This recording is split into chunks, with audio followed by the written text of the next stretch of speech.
Hello, and welcome to Our Weird World. I am your host, John Henson. Now, if you've been listening for any amount of time, you know that I sound very different right now. And that's because there's a baby sleeping in the next room, and I don't want to wake him up because he's only sleeping for like 30 minutes anyway, and he just fought this nap for the past 4 hours. So there's a decent chance that this NPR calmness that you hear right now will not last this entire episode, but we're gonna just get this recording in and see how it goes. Today on the show, we're talking about prison escapes. I have 3 stories for you.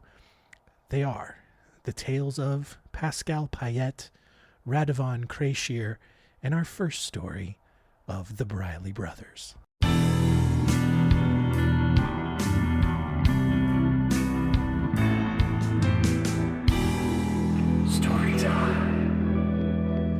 Linwood James Jr. and Anthony Briley were born in the 1950s in Richmond, Virginia. After their parents got divorced and their mother moved away, the boys lived in general fear of their father, who padlocked his bedroom door from the inside every night to do all sorts of horrifying things. Probably. I don't know what they are. No one really thought to include that detail. The boys also collected exotic pets such as tarantulas, boa constrictors, and piranhas. How do you obtain a piranha in Virginia in the 1950s? That's just wild to me. Despite that, the boys, they had a good reputation in the neighborhood and often helped their neighbors with yard work or car repairs. Well, on January 28, 1971, 16-year-old Linwood shot his neighbor, Orlean Christian, with a rifle from his bedroom window. Why did he do that? That's a great question. We don't know. And there aren't really any reasons given in any of the sources. Initially, people thought Orlean had basically just up and died, and it wasn't until the viewing at the wake that relatives actually noticed a small blood mark under her armpit. After having the funeral director take a second look at the body, they then found the bullet wound from where Linwood had shot her. Detectives quickly went to work trying to recreate the shooting and determined that the shot had in fact come from the Briley house. Linwood quickly admitted to shooting her and added that she knew that she, quote, had heart problems. She would have died soon anyway. That's the spirit. Linwood was then sent to a reform school to serve a 1-year sentence, which is pretty light for a black guy in the 1970s, if I'm being honest. Probably because Orlean was also black, and so they didn't really care. His brother, James Jr., followed in his footsteps when he tried to kill a police officer during a pursuit. By 1979, all 3 of the Briley brothers had killed random people without any real clear motive. Together with their friend, Duncan Eric Meekins, the brothers started by attacking William and Virginia Bucher.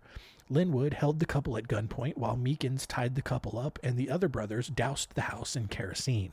After tossing a lit match on the fuel, the boys looted the house and left the Buchers to die. Fortunately, Meekins didn't tie them tight enough, and the couple escaped before the house burned down. Over the next 7 months, the boys killed 12 people in a variety of ways. Some were shot, one had his head smashed with a cinder block, another was beaten with a baseball bat. One person was stabbed with knives, scissors, and a fork. Following their final attack, responding officers who had heard the Brileys' gunshots soon saw the gang running at full speed down the street. Although they weren't arrested at the time, they were quickly captured after the bodies were found. Meekins quickly took a plea deal and confessed everything that the Brileys had done, even though Meekins was very much an active participant in all of the raping and shooting that took place against some of those victims. Under this agreement, though, Meekins avoided the death penalty and was instead given a life sentence with the possibility of parole after 12 years. Anthony Briley, the youngest brother, was given a similar sentence due to his limited involvement. Linwood and James Jr., however, were given death penalties and sent to what officials proudly called an escape-proof prison. Well, why would they be in an episode on prison escapes if they didn't do that? So, you know what happens next. On May 31st, 1984, Linwood, James Jr., and 4 other death row inmates escaped from Mecklenburg Correctional Center in Boydton, Virginia. It all started when the inmates rioted and attempted to overpower the guards. As the guards fought to maintain control, a call came in that a bomb had been found. The prison immediately called a transport van to take the bomb away from the prison to avoid injuring the prisoners. How a bomb would have gotten into a prison, I don't know. And look, and here's the thing. Like, sure, prisoners get all kinds of contraband into the prison. Maybe prison officials thought that over time, prisoners had somehow obtained the pieces to make a functional bomb. Who knows? But while this is all going on, the transport van is taking this alleged bomb away from the prison to avoid injuring anybody in case it detonated. But when the van arrived, a group of uniformed men brought the bomb out on a stretcher, continuously dousing it with a fire extinguisher to keep it from detonating, because that's how bombs work. And within minutes, the men had placed the bomb in the van and climbed in, disappearing down the road. Now, in reality, this bomb was actually just an old television, and the uniformed men were actually the Brileys and the 4 other death row inmates that they had recruited to do this entire operation. And basically how it happened was during the chaos of calling in the bomb threat, or the bomb sighting, really, the escaping inmates had actually overtaken the guards, stolen their uniforms, and locked them in a closet. And during the escape, actually, Linwood contemplated dousing the captured security guards in rubbing alcohol and setting them on fire because he is clearly a terrible human being. Willie Lloyd Turner, a convicted murderer on death row, actually stepped in to be this ironic voice of reason. Which, like, it's weird when, like, a death row inmate who is also a convicted murderer has to step in and be like, hey, we don't need to kill these people, even though we are, in fact, killers ourselves. That is just weird. He convinced the Brileys not to do it to these guards. However, maybe he thought that, like, being able to tell this story later, he would be like, everybody would be like, oh my gosh, he's rehabilitated. He's this really good guy. We'll just let him go free. No, he ended up getting executed on May 25th, 1995. Wilbert Lee Evans, who was on death row for murdering a sheriff's deputy, also had to prevent Linwood from raping a female nurse during all of this. Like, Linwood Briley, just one of the worst people, for sure. Despite pleas for clemency from the guards, though, for preventing this nurse from getting raped, Evans was also executed on October 17th, 1990. Since Linwood apparently just wasn't allowed to have any fun during his prison escape, he and the other 5 men just left the prison. The original plan for this escape called for all 6 men to escape to Canada. After splitting up shortly after the escape, 2 were captured the following day at a laundromat. 2 others, Lem Davis Tuggle Jr. and Willie Leroy Jones, made it as far as Vermont before being captured. The Brileys went their own way and stopped in Philadelphia to stay with their uncle, but the FBI found them 2 weeks later and took them back to prison. Linwood's execution was quickly streamlined, and he was fried in the electric chair on October 12th, 1984, which was like 4 months later. Which is, I love the efficiency. See, here's the thing. We don't have to go through all this red tape if we don't want to. Like, people don't need to spend decades on death row. We can send people to the front of the line pretty easily if we wanted to. I just don't know why we don't. It's just so silly. But James Jr. was also executed a few months later on April 12th, 1985. Our next story here of Pascal Payet, who he just enjoyed committing crimes. He was just a terrible person. It started in 1988 when he was arrested for aggravated assault. 5 years later, he was charged with conspiracy. And then in 1997, he was part of an attack on a Banque de France armored car in which a guard was killed. He was finally arrested for that crime 2 years later. So, after serving a couple of years in prison, on October 12th, 2001, Payet escaped from the prison in Loignes, France. I'm assuming I'm saying that right. I don't know. After his accomplice, Frédéric Impoko, hijacked a helicopter and used it to break Payet out. On April 14th, 2003, Payet organized another helicopter escape from the same prison after he had already been rearrested and thrown back in with 2 other men. And somehow, this is what's weird. Like, he quickly gets rearrested, recaptured, thrown back in prison again.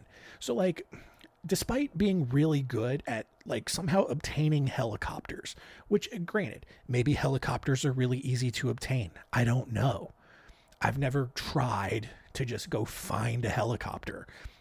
Maybe you can rent one. It's pretty easy. I don't know. However, like, because even though he had all these cases, he was still really easy to capture and get put back in prison. So in 2005, Payet was arrested for the murder of the guard during his 1997 attack once again. He was apparently shocked that a prison system wouldn't exactly treat him well after he had tried and successfully escaped twice already. He wrote blog articles complaining about the way he was treated and noted that he had been transferred to 9 different prisons over the last few months. Because of his escapes, of which he was given an additional 13 years in prison, the French prison system never let him stay in a single place for more than 6 months and often kept him in solitary confinement.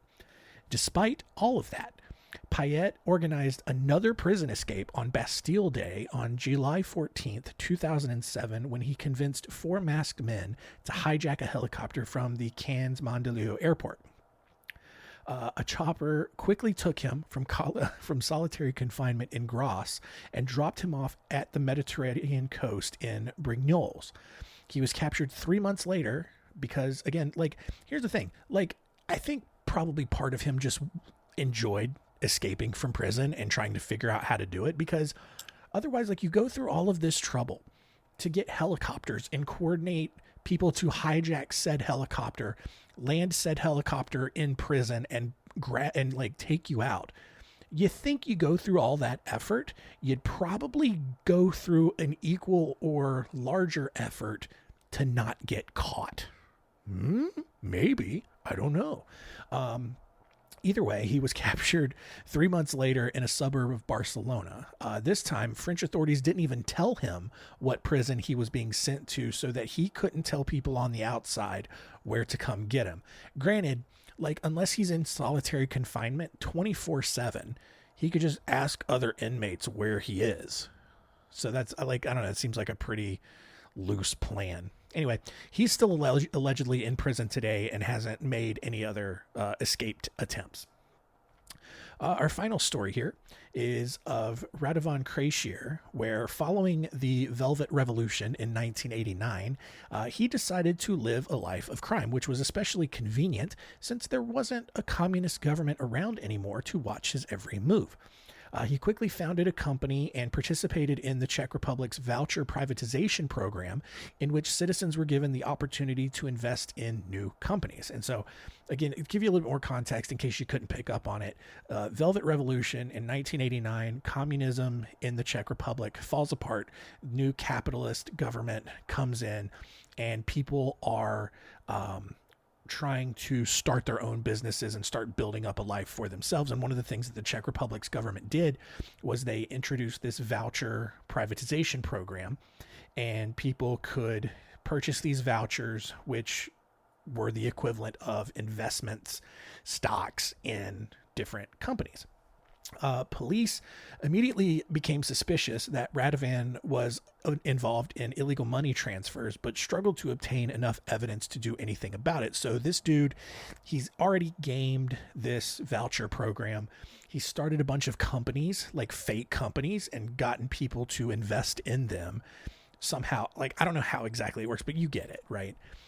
Finally, in 2005, police raided his villa in Černošice. I don't know what the name, Černošice, some Czech word, on allegations that he was planning to murder a customs officer. Thanks to the incredible wealth that he had amassed during the 1990s from gaming this voucher program, Radovan easily fled the villa with his family and just completely disappeared. 3 months later, Interpol, which is like this international police organization that like tracks down criminals, they found evidence that he was in the Seychelles, which is an isolated group of islands east of Africa in the Indian Ocean, like just a real isolated place, right? 2 years later, Radovan sneaked into South Africa under the name Egbert Jules Savi, which doesn't sound fake at all. South African police quickly figured that he was not actually named Egbert, that it was actually this international fugitive, and arrested him in Johannesburg. The Czech Republic immediately made efforts to extradite Radovan back to the country, but South African authorities denied the request, mainly because Radovan had already bribed the judge and already had the South African government on his side. So with his freedom firmly in place in South Africa, Radovan basically restarted his criminal empire. He was basically able to recreate everything that he had developed in the Czech Republic. However, he quickly began disposing of rival crime bosses in the city, which then obviously made several enemies of him and his crime ring. However, Radovan, though, he's like practically invincible, which forced his rivals to come up with creative ways to try to kill him. So like this is turned into just this weird sort of mafia crime ring, crime syndicate war in Johannesburg. In 2013, Radovan was driving behind a Volkswagen when remote-controlled shotguns popped out from the car's rear license plate and began firing at him. Like that's something you would just see like in those Bourne Identity movies or like any other kind of like crazy action movies. Just driving down the street, all of a sudden the license plate lifts up and these gun barrels come out and start firing at your car. It's just so stupid. Not only was Radovan not harmed, but he was well prepared for such an attack because he had then outfitted his Mercedes with bulletproof glass. And to make things worse for Radovan's attacker, the Volkswagen that the guns were firing from somehow caught fire in all of this. Following that assassination attempt, South African police realized that they had probably made a mistake in letting Radovan just go free and run his criminal empire. He was arrested later that year for the murder of Cyril Bika, one of his rivals that he had killed 2 years prior. They then sent Radovan to prison where, of course, he tried to escape on 5 different occasions. Well, on September 26, 2015, South African officials raided his cell to find a pistol, a knife, a taser, pepper spray, 10 cell phones, a diary containing the names of witnesses and investigators who had put him in prison, and a detailed map of the prison because obviously he was trying to escape again. They also learned that Radovan had set aside $18 million to aid in his escape, including paying 3 of the prison guards over $1 million each to ensure a clean getaway. The plan was to have a team of 10 men storm the prison with assault rifles while the guards just let Radovan walk out. Other men would then start murdering random civilians around Pretoria, which is another large city in South Africa, to distract police long enough for Radovan to leave the country. So basically, like, he's gone, like, it's just so extra, right? Like, at least Pascal Payet, he just gets a guy in a helicopter to come, like, swoop in and take him out. Radovan is planning this entire raid on the prison and then a separate like mass shooting of civilians in another part of the city to distract police from then responding to the prison. It's so much, but I guess that's what you can do when you have $18 million set aside for this. This entire plan would have worked, by the way, except an undercover officer had been part of this plan the entire time and prevented everything from happening right when it was about to get put into place. Radovan was sentenced to an extra 35 years in prison, and by all accounts, that's where he still is.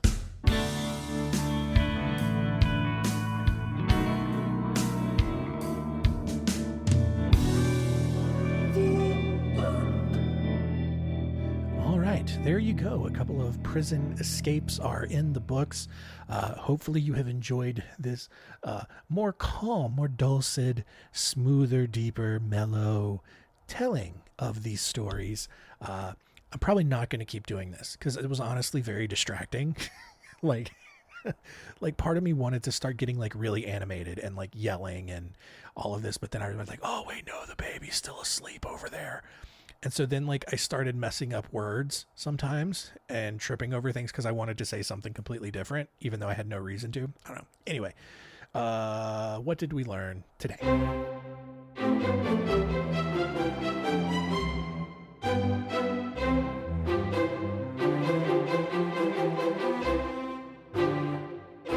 What did we learn? Oh no, he's stirring. I think he's fine. I think he's gone back to sleep. Okay, anyway. Number 1, the Briley Brothers, specifically Linwood Briley. Terrible people. Terrible people. Murdered a bunch of people in Richmond, Virginia, and then in a gigantic prison escape, tried to douse naked security guards in flames, tried to rape some of the prison nurses, otherwise just escaped prison, but was captured and finally executed. Number 2, Pascal Payet actually holds the world record for the number of attempted helicopter hijacking prison escapes. I don't know why they gave him that specific world record, but they did. So there you go. And then number 3, Radovan Krejcir, organized crime boss, started in the Czech Republic, then rebuilt his empire in South Africa, was going to actually spend $18 million on this grand prison escape to probably just go to some other country whose government he had paid off, but it didn't work out.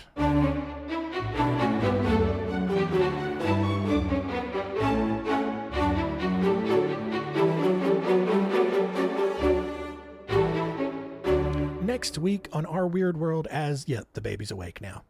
Screw it. You know what? We're just full volume now because he's awake. I don't care. Next week on Our Weird World. Oh, I got to adjust the volume on this now. Hang on. There we go. That's probably better. Sorry if I blew your speakers out. Baby is crying. Let's tell you what's happening next week on the show. We're getting inspirational again. Part 3 of Amazing Tales of Survival. We got 5 more stories of people who don't die in the end, or at least in the main part of their story. We're looking at stories of Charles Lightoller, Truman Duncan, Channing Moss, the Miracle Baby, and Joan Murray. He's crying. Gotta go. See ya. Bye. Do the things to tell your friends and weird stuff. You get it. See ya.